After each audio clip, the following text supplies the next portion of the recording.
हरिओम। मैं श्रीकांत शर्मा आज राजनीति में सफलता के योग के बारे में बताऊंगा। उसमें मैं किस तरह से व्यक्ति अपनी कुंडली देख करके यह जान सकता है कि उसे राजनीति में सफलता मिलेगा अथवा नहीं। जैसा कि हम सभी जानते हैं कि कुंडली में राहु राजनीति का कारक ग्रह माना गया है। राहु कूटनीति तो है ही, साथ में छल कपट भी करवाता है।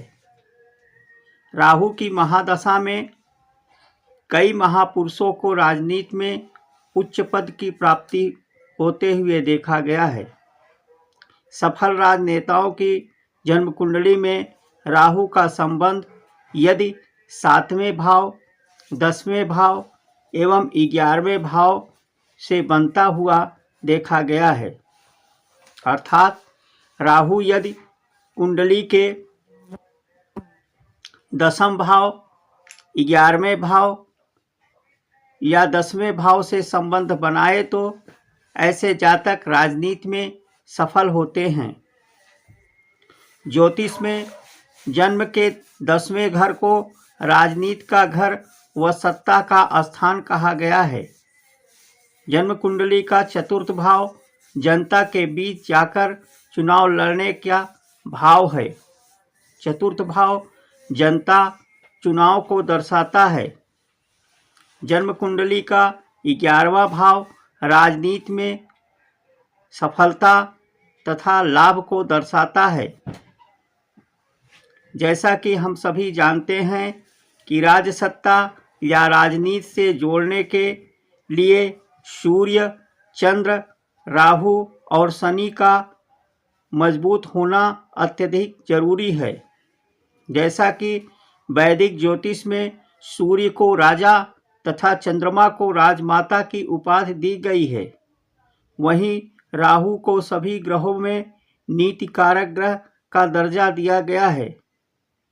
राहु को राजनीति का ग्रह माना जाता है। जब तक कुंडली में राहु सपोर्ट नहीं करता, व्यक्ति राजनीति में सफलता प्राप्त करने में असमर्थ रहता है। उसके बाद सबसे पहले कुंडली के 4th भाव के बलों को देखना चाहिए, क्योंकि 4th भाव जनता एवं जनार्दन का स्थान है। वहीं पर 10वां भाव सिंहासन को दर्शाता है और 4था भाव जनता के सपोर्ट को दर्शाता है तथा 10वें भाव का 7वां भाव होने के कारण 4था भाव राजनीति या राजगद्दी के सुख को दर्शाता है। जैसा कि 4th भाव सुख स्थान भी माना गया है। किसी व्यक्ति को राजनीति में सफलता तभी मिल सकता है जब उसका 4था भाव सपोर्ट करता है। राजनीति में सफलता के लिए 4थे भाव का अत्यधिक मजबूत होना जरूरी है।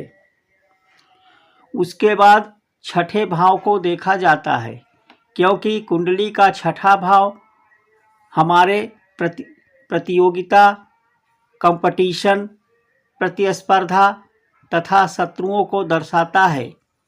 यदि हमारा 6ठा भाव मजबूत स्थिति में होगा तो व्यक्ति राजनीति में सफल होगा। अर्थात 6ठा भाव शत्रु का भाव होता है।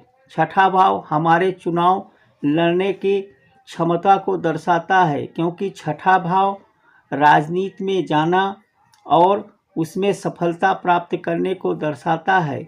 यदि 6ठा भाव मजबूत स्थिति में होगा तो जातक राजनीति में सफल होता है। तीसरे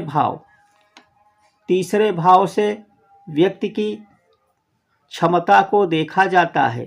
एक राजनेता के लिए क्षमता का होना अत्यधिक जरूरी है, क्योंकि जनता भिन्न भिन्न मानसिकता के होते हैं तथा उनको हर व्यक्तियों के सुनना पड़ता है। उसके अंदर क्षमता अधिक होना चाहिए तथा तीसरे भाव तथा तीसरे भाव के स्वामी का स्थान बलि अथवा केंद्र या त्रिकोण में बलि अवस्था में होना चाहिए। राजसत्ता व राजनीति से जोड़ने में सूर्य का मजबूत होना अत्यधिक आवश्यक है। सूर्य केंद्र या त्रिकोण में उच्च अथवा स्वग्रही होकर के बैठा है तो व्यक्ति को राजनीति में विशेष सफलता मिलता है, क्योंकि सूर्य सरकार का कारक है, सूर्य सत्ता का कारक है। वहीं शनि जनता एवं जनार्दन का कारक है। एक राजनेता के कुंडली में शनि का मजबूत होना भी अत्यधिक आवश्यक है, क्योंकि चतुर्थ भाव से जनता का सपोर्ट तथा शनि से भी जनता का सपोर्ट देखा जाता है। बड़े बड़े राजनेताओं के कुंडली में शनि मजबूत स्थिति में देखा गया है। शनि तथा सूर्य का स्थिति उत्तम होना चाहिए। साथ में राहु का संबंध दसम भाव, 11वें भाव अथवा द्वादश भाव से संबंध बनाना चाहिए।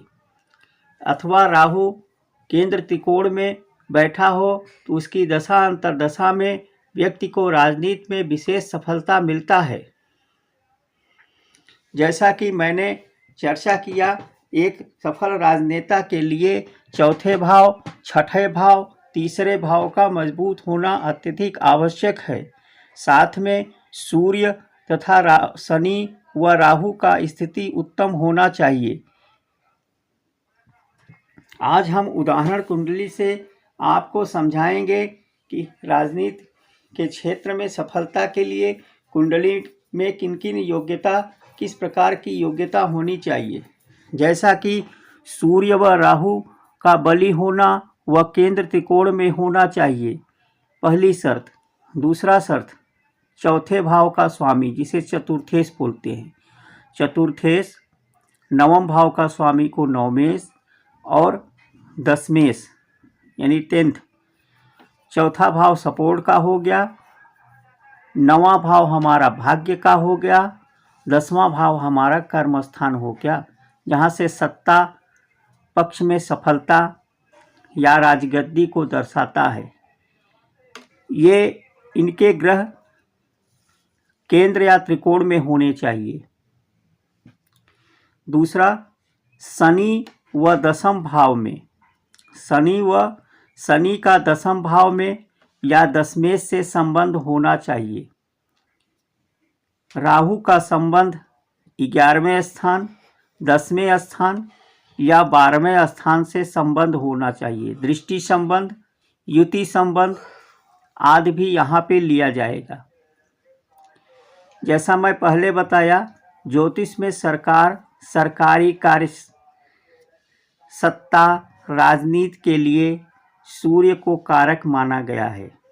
सरकार का कारक कौन है? सूर्य है। जनता का कारक कौन है? शनि है। शनि जनता और जनार्दन का कारक है। शनि यदि स्थिति अच्छी होगी तो व्यक्ति को जनता से सपोर्ट मिलेगा।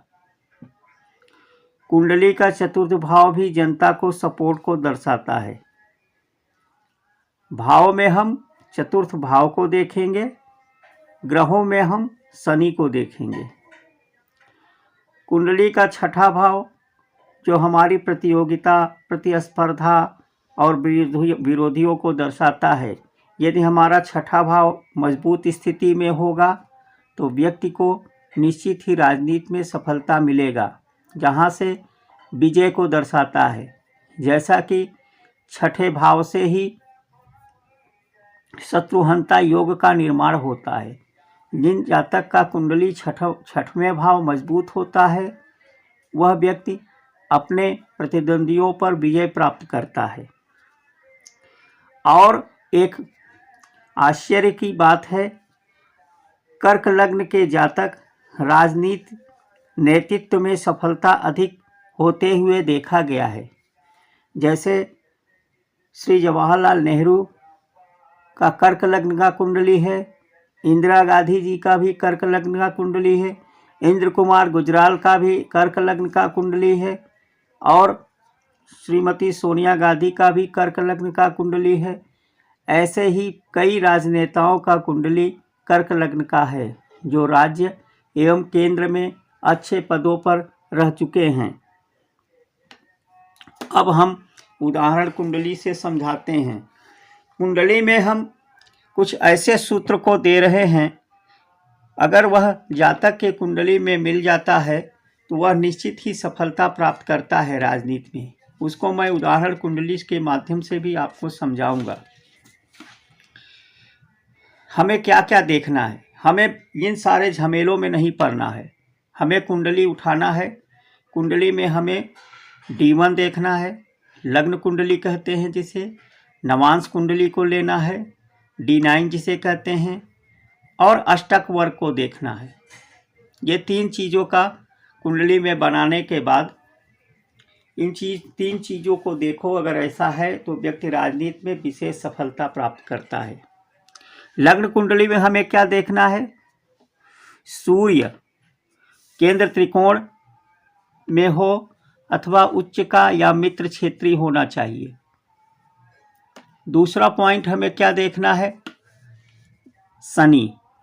पहले हमें सूर्य को देखना है, दूसरा हमें शनि देखना है। शनि केंद्र या त्रिकोण में या उच्च मित्र क्षेत्रीय होना चाहिए, शुभ स्थिति में हो। तीसरा हमें राहु को देखना है। राहु का संबंध दशम, 11वें या 12वें से यदि दृष्टि संबंध या युति संबंध बन रहा है तो व्यक्ति को राजनीति में सफलता मिलता है, क्योंकि दशम भाव हमारा सत्ता का, 11वां भाव सत्ता से लाभ का, और 12वां भाव हमारा जो है कर्म को दर्शाता है, क्योंकि यहाँ पर उसे लाभ के अगले भाव पणफर भाव है। 12वें भाव भी व्यक्ति को राजनीति में सफलता होते हुए देखा गया है यदि राहु की दृष्टि संबंध वहाँ पे बनता है। उसके बाद लग्न कुंडली में जो सबसे अधिक डिग्री वाला ग्रह होता है उसे हम आत्मकारक ग्रह कहते हैं। आत्मकारक ग्रह हाईएस्ट डिग्री को कहते हैं। वह नवांश कुंडली में उच्च, स्वक्षेत्री या मित्र क्षेत्रीय होना चाहिए। अष्टक वर्ग, फिर जातक का अष्टक वर्ग बनाना है और वहाँ से सिर्फ 2 ग्रहों के बारे में जानना है। जैसा कि सूर्य हमारा सरकार का कारक है, सत्ता का कारक है, सत्ता पक्ष का कारक है, और शनि जनता जनार्दन का कारक है। तो यहाँ पे सूर्य को देखेंगे। सूर्य व शनि अष्टक वर्ग में, सूर्य शनि जिस भाव में बैठे हैं, जिस घर में बैठे हैं, जिस हाउस में बैठे हैं, वहाँ से छठा और 11वें भाव में यदि 30 या 30 से अधिक शुभ बिंदु मिलता है तो व्यक्ति राजनीति में सफल होता है। फिर हम उसके भिन्नाष्टक में जाएंगे। भिन्नाष्टक वर्ग, भिन्नाष्टक वर्ग में सूर्य व शनि के भिन्नाष्टक वर्ग में छठे, क्योंकि छठवां भाव हमारे सफलता का होता है, संघर्ष का होता है। छठे भाव से कंपटीशन आदि में सफलता मिलता है, वहाँ से विजय देखा जाता है। अगर वह भाव मजबूत होगा तो हमें सफलता मिलेगा। 11वां भाव हमारे लाभ का है, अगर वह मजबूत अवस्था में होगा तो वहाँ से सत्ता के द्वारा लाभ होगा। और छठे से छठा भाव 11वां भाव होता है, इसलिए वहाँ पर सूर्य व शनि के भिन्नाष्टक वर्ग में 4 या 4 से अधिक शुभ बिंदु होना चाहिए। अब इसे हम कुंडली के माध्यम से समझते हैं। पहले हम उत्तर प्रदेश के मुख्यमंत्री श्री योगी आदित्यनाथ जी का कुंडली लेते हैं। जैसा कि यहाँ पे बताया गया है, पहले ही सूत्र में बताया गया है, सूर्य केंद्र त्रिकोण या उच्च या मित्र क्षेत्रीय होना चाहिए।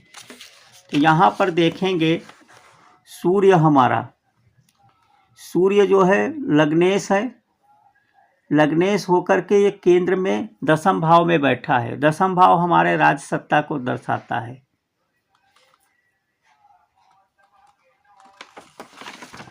फिर दूसरा है शनि, केंद्र या त्रिकोण या उच्च या मित्र क्षेत्रीय होने चाहिए। शनि भी श्री योगी आदित्यनाथ के कुंडली में दसम भाव में विराजमान है।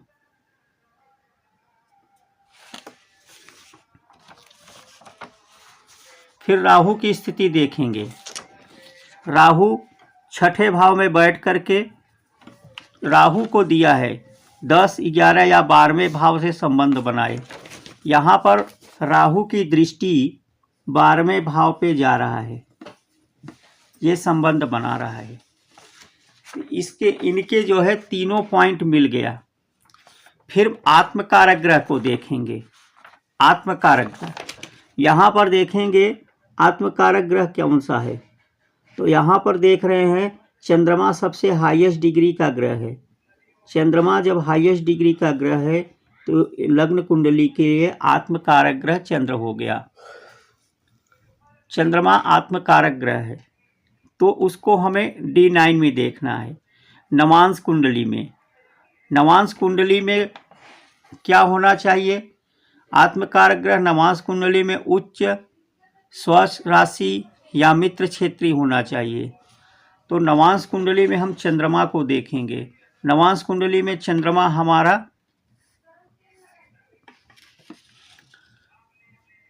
वृष राशि में है। वृष राशि में चंद्रमा उच्च का होता है।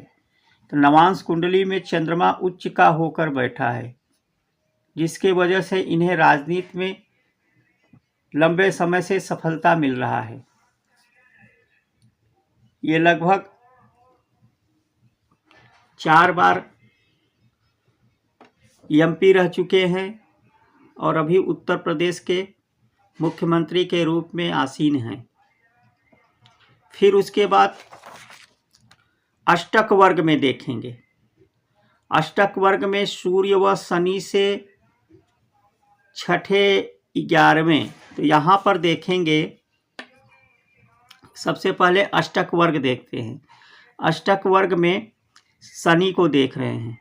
शनि हमारा कहाँ बैठा है? शनि हमारा अष्टक वर्ग में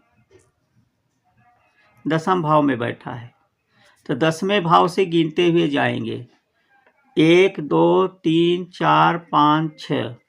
छठे भाव में 33 बिंदु मिला है, शुभ बिंदु, जो कि बहुत ही सुपर है। उसके बाद यहाँ से 11वें में जाएंगे। 6, 7, 8, 9, 10, 11, यहाँ पे 36 मिला है। तो छठे भाव से यहाँ दसम भाव मतलब शनि से छठे भाव में 33 और 11वें भाव में 36 शुभ बिंदु मिला है। फिर मैं भिन्नाष्टक वर्ग में जाएंगे, उसके भिन्नाष्टक वर्ग उनका खोलेंगे और भिन्नाष्टक वर्ग में देखेंगे